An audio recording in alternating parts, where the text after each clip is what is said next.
Good morning विद्यार्थियों। हम पढ़ रहे हैं पाठ 2। भारत का भौतिक स्वरूप पाठ का नाम था। उसमें हमने जो है भारत का परिचय जान लिया। प्लेट विवर्तनिकी सिद्धांत के अनुसार जो है भारत के भौतिक स्वरूपों का निर्माण कैसे हुआ वो हमने देख लिया। हिमालय पर्वत का निर्माण कैसे हुआ और हिमालय पर्वत के का निर्माण, उसके बाद पर्वतों से निकलने वाली नदियों से मैदानों का निर्माण, ये सब हमने जान लिया। तो आज हमारा टॉपिक होगा भारत के भौतिक प्रदेश। भारत के भौतिक प्रदेश, तो देखो भारत को 6 भौतिक प्रदेशों में बांटा गया है। नाम देखो आप, उत्तरी पर्वतीय प्रदेश, उत्तर का विशाल मैदान, प्रायद्वीपीय पठार, फिर होगा चौथा थार का मरुस्थल, पांचवा होगा समुद्र तटीय मैदान और छठा होगा द्वीप समूह। ये भारत के 6 भौतिक प्रदेश है। इनमें से आज हम जो है भारत के ये उत्तरी पर्वतीय प्रदेश यानी हिमालय पर्वत का जो है अध्ययन करेंगे। हिमालय पर्वतीय प्रदेशों का विस्तार कितना है, क्या है, हिमालय पर्वत के बारे में जानकारी प्राप्त करेंगे। तो देखो, हिमालय पर्वतीय प्रदेश या फिर उत्तरी पर्वतीय प्रदेश, ये आपको दिख रहा है मानचित्र में। ये ब्राउन ब्राउन जितना भी ये सारा क्या है, ये यहीं से ये पूरा हिमालय पर्वत है। आपने 8th क्लास में भी पढ़ा था। ये इधर से ये सुलेमान पर्वत श्रेणियां, हिंदू कुश पर्वत श्रेणियां, और जो है ये इधर अफगानिस्तान पाकिस्तान इधर आ जाती है और हिमालय पर्वत ये यहाँ से शुरू होता है भारत में। और ये यहाँ से इसका ये इधर उत्तर पश्चिम से लेकर उत्तर पूरब तक जो है इसका विस्तार है। ये धनुषाकार आकृति में बनता है और इसकी जो है यहाँ से यहाँ तक लंबाई 2500 किलोमीटर है। ये हमने पढ़ रखा है। तो देखो इसकी स्थिति और आकार, हिमालय पर्वत की स्थिति और आकार। भारत के उत्तरी भाग में उत्तरी पर्वतीय प्रदेश स्थित है। इस प्रदेश का मुख्य रूप से हिमालय पर्वत के नाम से जाना जाता है। ये चापाकार या धनुषाकार आकृति का है और पश्चिम से पूर्व इसकी लंबाई 2500 किलोमीटर है। इस प्रदेश की चौड़ाई 250 से 400 किलोमीटर है। चौड़ाई कैसे है, 250 से 400 किलोमीटर इस तरह से औसतन है। और इसकी औसत ऊंचाई 6000 मीटर है। औसत ऊंचाई कितनी है, 6000 मीटर। अब इसका क्षेत्रफल देखो, इसका क्षेत्रफल 5 लाख वर्ग किलोमीटर है। कितना है, 5 लाख वर्ग किलोमीटर जो है हिमालय पर्वत का जो है क्षेत्रफल है। और लंबाई आपने देख ली थी, कितनी थी, 2500 किलोमीटर, यहाँ उत्तर पश्चिम से उत्तर पूरब तक। अब देखो, उत्तरी पर्वतीय प्रदेश लगभग 5 लाख वर्ग किलोमीटर क्षेत्र में विस्तृत है। ये श्रेणी पामीर पर्वत प्रणाली का एक भाग है। अपन ने कल देखा था पामीर का पठार भी जो है भौतिक क्रियाओं द्वारा बना। तो ये पामीर पर्वत श्रेणी का प्रणाली का एक भाग है। पश्चिम में ये पामीर की घाट से लेकर अरुणाचल प्रदेश तक फैली हुई है। पामीर घाट, ये सिंधु नदी का मोड़ ये इधर है, यहाँ से लेकर जो है ये इधर अरुणाचल प्रदेश, ये अरुणाचल प्रदेश। और अचानक से ये ऐसे घूमती हुई पर्वत श्रेणी नीचे दक्षिण की ओर मुड़ जाती है, तो अरुणाचल प्रदेश तक फैली हुई है। अब देखो, हिमालय पर्वत की उत्पत्ति हमने पढ़ी ली थी कल कि आज जहाँ हिमालय पर्वत है वहाँ प्राचीन समय में क्या था, तैतीस सागर था। और भूगर्भीय क्रियाओं के कारण जो है इंडो ऑस्ट्रेलियन प्लेट और वो यूरेशियन प्लेट, इनमें टकराव हुआ और धीरे धीरे उसका जो है 33 सागर का मलबा जो है ऊंचा उठता गया और औषधि चट्टानें पिघलती गई और उनमें मोड़ पड़ते गए और ये जो है मोड़दार पर्वत का निर्माण हो गया। ये नवीन वलित पर्वत है, मोड़दार पर्वत श्रेणियां है ये।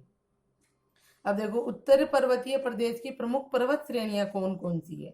उत्तरी पर्वतीय प्रदेश को जो है ऐसे 3 भागों में बांटा गया है, उत्तर से दक्षिण। उत्तर से दक्षिण कितने भागों में बांटा गया है, 3। और ऐसे पूरब से पश्चिम 4 भागों में बांटा गया था, कश्मीर हिमालय और ये कुमाऊं हिमालय, नेपाल हिमालय, इस तरह आपकी इसका है उत्तर से दक्षिण का वर्णन है। तो इसमें देखो आप 3 भागों में विभाजित है। ऊंची वाली पर्वत श्रेणियां जो है वो क्या कहलाती है, वृहद हिमालय। ये जो पर्वत श्रेणियां ऊपर वाली है ये कहलाती है वृहद हिमालय। इसके दक्षिण में जो ये बीच का भाग आता है ये कहलाती है लघु हिमालय या हिमाचल। और ये जो पर्वत पदी है ये देखो, ये लिखा हुआ है इंग्लिश में भी, शिवालिक या फिर उप हिमालय। उप हिमालय, इनको उप हिमालय या शिवालिक कहते हैं। तो इस तरह से इसका कितने भागों में बांटा गया, उत्तर से दक्षिण हिमालय पर्वत को 3 भागों में, वृहद हिमालय, लघु हिमालय और उप हिमालय। तो देखो, वृहद हिमालय देखेंगे अपन, इसको हिमाद्री मुख्य हिमालय, महा हिमालय या बर्फीले हिमालय के नाम से भी जाना जाता है। इन वृहद हिमालय में जो है क्या जमी होती है, बर्फ जमी होती है, और सबसे ऊंचा भाग है, इसे हिमाद्री कहते हैं, मुख्य नाम इसका। यह सुदूर उत्तर की श्रेणी है, सुदूर उत्तर की श्रेणी, ऊपर ही ऊपर। इस पर्वत श्रेणी का विस्तार उत्तर पश्चिम में सिंधु नदी के मोड़ से पूर्व में ब्रह्मपुत्र नदी के मोड़ तक पाया जाता है। इसकी औसत ऊंचाई 6000 मीटर तथा चौड़ाई 100 से 200 किलोमीटर है। भारत की सबसे ऊंची चोटियां भी इसी भाग में पाई जाती है। तो अब देखो आप, ये वृहद हिमालय का ये विस्तार, ये सिंधु नदी के मोड़ पर, ये सिंधु नदी मोड़ ये इस तरह आती है, ये लिखा इंडस, ये सिंधु नदी का मोड़ है, ये इधर आती है। तो यहाँ से ये पर्वत श्रेणियां शुरू हो जाती है। ये इधर जो है ये सुलेमान, हिंदुकस, और ये आपके एर्थ में थी ये पर्वत श्रेणियां, तो ये है। और हिमालय का विस्तार जो है यहाँ से शुरू हो जाता है, ये सिंधु नदी के मोड़ से होता हुआ यहाँ तक जो है ब्रह्मपुत्र नदी, ये ब्रह्मपुत्र नदी, इसके सारे सारे ये ब्रह्मपुत्र नदी है, ये हिमाचल प्रदेश, अरुणाचल प्रदेश में ऐसे प्रवेश करती है, तो यहाँ तक है। और फिर ये जो है दक्षिण में मुड़ जाती है पर्वत श्रेणियां। तो कहाँ से कहाँ तक है, सिंधु नदी के मोड़ से अरुणाचल प्रदेश में ब्रह्मपुत्र नदी के मोड़ तक। ब्रह्मपुत्र नदी यहाँ यू आकार का टर्न करती हुई मुड़ती है, यहाँ तक जो है इसका उत्तर पश्चिम से उत्तर पूर्व तक विस्तार है। अब इसकी ये ऊंची श्रृंखलाएं हैं, सबसे ऊंचा भाग है, तो ऊंची ऊंची जो चोटियां हैं वो भी इन्हीं क्षेत्र में पाई जाती है, वृहद हिमालय में ही पाई जाती है। जैसे इसमें ये केटू आ गई, सबसे ऊंची चोटी है भारत की, लेकिन ये कहाँ है, पाक अधीन कश्मीर में है। गॉडवन आस्टीन इसका नाम है। फिर आ जाती है कंचनजंगा और नंदा, ये इस तरह से। और देखो आप, चोटियों के नाम भी है। वृहद हिमालय श्रेणी में विश्व की सबसे ऊंची चोटी जो है, वैसे माउंट एवरेस्ट है, वो कहाँ है, नेपाल में है। इसकी ऊंचाई माउंट एवरेस्ट, इधर अपने सिक्किम और ये जो है नेपाल वाला भाग है, ये है माउंट एवरेस्ट। ये माउंट है, ये सबसे ऊंची चोटी है। इसकी ऊंचाई 8848, अब तो कहते हैं 8850 मीटर हो गई है। इस चोटी पर चढ़ने वाला प्रथम भारतीय का नाम भी आपने सुना होगा, तेनसिंग था। इसके अलावा और चोटियां देखो आप, नंदा देवी, गॉडवन आस्टीन, नंगा पर्वत, कंचनजंगा, धौलाधीर, ये जो है और पर्वत श्रेणियां। इसमें आपके कंचनजंगा ये यहाँ पे होगी, माउंट एवरेस्ट के इधर भारत में कंचनजंगा का ही आता है। जैसे ये केटूस में चली गई ना, पाक अधीन कश्मीर में, तो ये कंचनजंगा है, ये इधर माउंट एवरेस्ट है, ये नंदा देवी, और ये इधर उत्तराखंड में, और ये इधर आती है ये चोटियां, आप देखना इसमें साफ दिख रहा है। तो ये जो है वृहद हिमालय की ऊंची चोटियां हैं जो कि बर्फ से ढकी रहती है।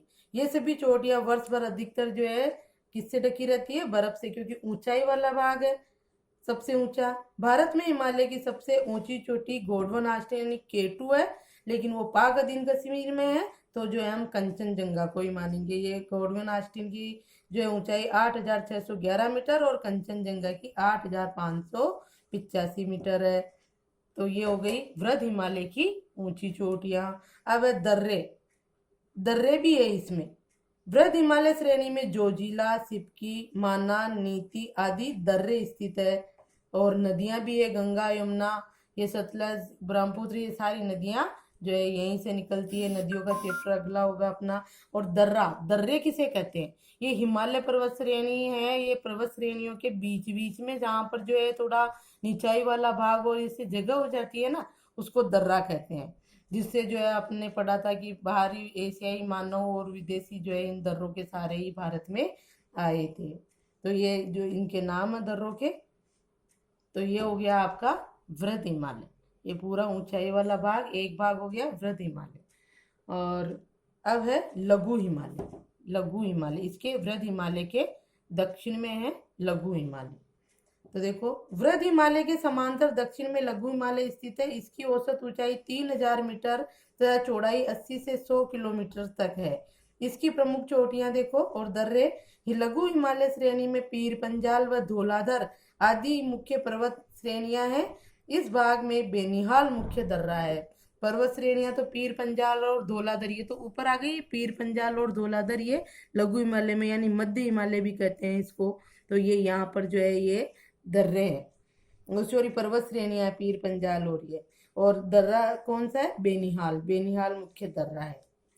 इसके बाद देखो आप यहाँ पर्यटन स्थल भी है प्रमुख। लघु हिमालय क्षेत्र में भारत के प्रसिद्ध पर्वतीय पर्यटन स्थल भी है, जैसे मसूरी है, नैनीताल है, शिमला है। नैनीताल इधर उत्तराखंड में, शिमला ये जो है दार्जिलिंग है। ये सारे क्षेत्र कैसे है, पर्यटन के लिए जो है बहुत ही महत्वपूर्ण है। गर्मियों में लोग वहां पर जो है खूब घूमने के लिए जाता है, बहुत ही मनोरम वहाँ का वातावरण है। तो ये हो गया आपका लघु हिमालय, जिसको जो है हिमाचल भी कहते हैं, जो वृहद हिमालय के दक्षिण में है। अब तीसरी श्रेणी आएगी इसकी, ये लघु हिमालय बीच वाला भाग हो गया। ये अब ये शिवालिक, ये देखो दिख रहा होगा शिवालिक लिखा हुआ है। ये दर्रों वर्रों के नाम ये सब इसमें है। तो ये देखो ये है शिवालिक पर्वतपदीय यानी नीचे वाले भाग। ये हिमालय के सबसे दक्षिणी श्रेणी तथा नवीनतम रचना है। इसको बाह्य हिमालय या शिवालिक के नाम से भी जाना जाता है।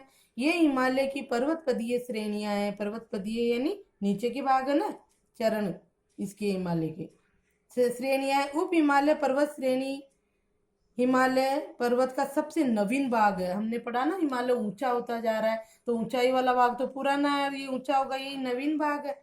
नवीन भाग है। इसकी औसत ऊंचाई 600 से 1500 मीटर तथा चौड़ाई 10 से 50 किलोमीटर है। अब इसकी चोटियां देखो। उप हिमालय को जम्मू में जम्मू पहाड़ियां तथा अरुणाचल में गिरी, मिसमी, ओबरा, डाफला, ये इधर जो ये पहाड़ियां है, ये पहाड़ियां जो है कौन से उप हिमालय का भाग है, जिनकी ऊंचाई इतनी ज्यादा नहीं है। यहाँ पे है आपके ये पहाड़ियां छोटी मोटी, ये डाफला हिल्स ये रही, और ये जो है आपके मिजोरम में ये नागा हिल्स, ये जो है ये पहाड़ियां कौन किस में आती है, शिवालिक में यानी उप हिमालय में। और यहाँ दून और द्वार, देहरादून और हरिद्वार आपने सुना होगा। तो उप हिमालय को लघु हिमालय से अलग करने वाली जो घाटियां हैं उनको पश्चिम में, यहाँ जो घाटियां आ जाती है थोड़े समतल मैदान से आ जाते हैं पहाड़ी क्षेत्रों में, उनको जो है क्या कहते हैं, पश्चिम में दून कहते हैं जैसे देहरादून, और पूर्व में इनको द्वार कहते हैं जैसे हरिद्वार। तो ये भी इसमें है। तो आया होगा आपके समझ हिमालय पर्वत का इस तरह से विस्तार, वृहद हिमालय, लघु हिमालय, शिवालिक, और ये धनुषाकार हिमालय पर्वत है। और इसकी लंबाई, चौड़ाई, ऊंचाई सारा वर्णन जो है आपको बिल्कुल अच्छे से करना है। और अब है इसके बाद आपका उत्तरी मैदान, उसका अध्ययन हम बाद में करेंगे। अब नीचे कर थोड़ा देखो आप अच्छे से देख सकते हो, ये काराकोरम श्रेणी है, ये जो आपके ये केटू है, ये आपके क्या ये शिवालिक आ गया, ये शिप्ला का वो दर्रा जो अपन ने पढ़ा था वो आ गया, ये नंदा देवी पर्वत श्रेणी चोटी जो है वो आ गई। इस तरह से जो है आप इसको थोड़ा अध्ययन करोगे और अच्छे से इसका वर्णन करोगे। धन्यवाद।